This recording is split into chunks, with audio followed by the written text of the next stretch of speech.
Hey, what's up, beautiful people? Welcome back to our channel, and it's me, Bianca Chanel. So, as you can see, my yellow na rose.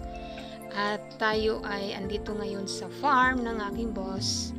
At ipapakita ko sa inyo ang bagong dilig na rose. Samahan niyo ako mga beautiful people, but before that, if you are new to my channel, please drop a like, leave a comment, and consider to subscribe.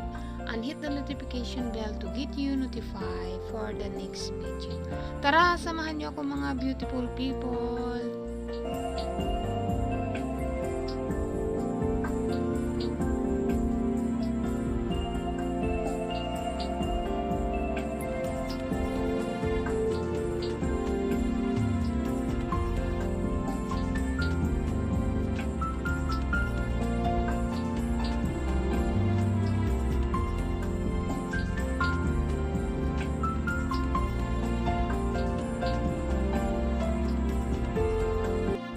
Alam niyo ba mga beautiful people ang ibig sabihin ng kulay ng mga rosas?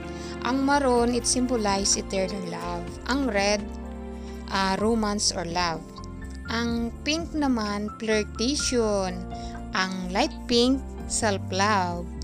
Ang blue, mystery. Ang white, purity. At ang yellow ay friendship.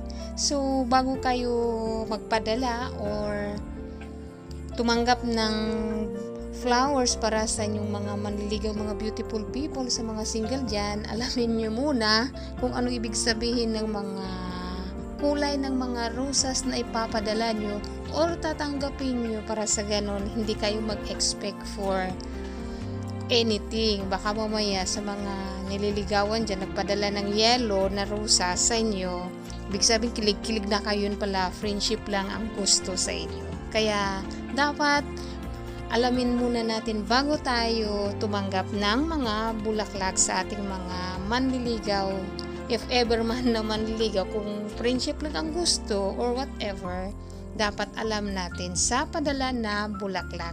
Please keep on watching mga beautiful people, at sana may natutunan kayong konti sa aking trivia.